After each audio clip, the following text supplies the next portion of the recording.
about one of the most head-scratching puzzles in the entire book of Exodus. It's a baffling contradiction, what looks like a completely impossible statement, and it all happens within the very same chapter.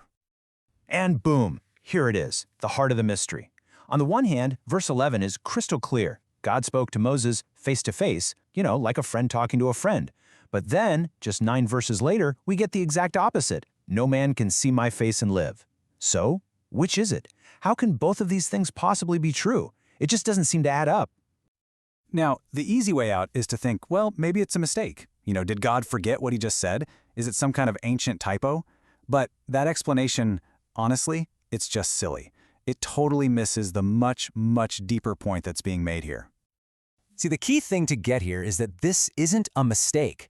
It's actually a clue. It's a deliberately placed esoteric puzzle that's basically inviting us, challenging us, to look past the surface and unlock a really profound spiritual lesson. So how do we solve this thing? Well, we've got to turn to the wisdom of some of the great Jewish sages. They left behind 2 absolutely critical clues that, when we put them together, are going to completely change how we understand what it even means to see God. Let's dig into that first clue. What's so fascinating here is the distinction made by the great commentator, the Sforno. He explains that Moses got a glimpse of the effects of God's will. How all the cosmic gears are turning and the forces of the universe are at play. But the ultimate source of that will, the divine thought itself? Nope, that was completely beyond his grasp. So this is our first huge clue. Seeing God's back has nothing to do with the physical body part. It's this powerful metaphor for a special kind of understanding.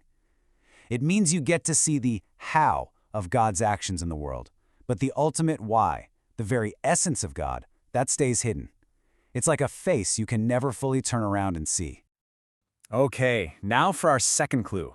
This one comes from the famous sage Rashi, and its symbolism is just beautiful. He connects seeing God's back to a very specific, very meaningful physical object, the knot of the tefillin, which is worn on the back of the head during prayer. So again, we're not talking about a literal vision, but a really deep metaphor. And this just illustrates the whole idea perfectly. Think about it. You have a single, unified knot in the back. That's the single source of God's will. But from that one source, 2 different straps flow forward. And those straps represent what we experience here in the world. Sometimes it's loving kindness or chesed, and other times it's strict justice or din. We see 2 separate things, but Moses was shown the single knot where they both come from. All right, so we've got our 2 clues. We have Sforno's distinction between the how and the why, and we have Rashi's powerful symbol of the single knot and the 2 straps. Now, let's put it all together and finally solve this paradox. This right here. This is the core aha moment. When Moses asked to see God's glory, he wasn't asking to look at a physical shape. He was asking for the deepest possible level of understanding a human being could ever achieve, a profound spiritual insight into how the universe actually works. And that kind of insight, it has a name. It's called divine providence. This is what Moses was really shown a vision of. He got to see how all the events in the world, the good stuff and the stuff that seems harsh, the kindness and the justice, how it all comes from a single, unified source that's working toward an ultimate good. So, let's go all the way back to that contradiction we started with. Turns out it's not a contradiction at all. Seeing the face means trying to grasp God's infinite essence, the ultimate why, and that's impossible.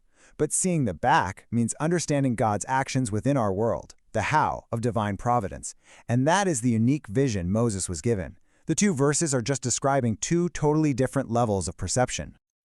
So, let's just sum this all up. That phrase, face to face, it was really about a level of communication that was just completely off the charts, totally unparalleled. But seeing God's actual face, his core essence, that's beyond what any mortal can do. What Moses got was a vision of God's back, a deep, incredible understanding of how our world is guided. So the text isn't a contradiction, it's a really sophisticated lesson about the limits and the amazing potential of our own understanding. And that kind of leaves us with one last thing to think about. To see God's back is to understand the hidden plan, the unified source behind all the chaos we sometimes feel in life. So I'll leave you with this question. If you could be granted that kind of insight, that glimpse of the single knot behind it all, what part of our world would you most want to understand?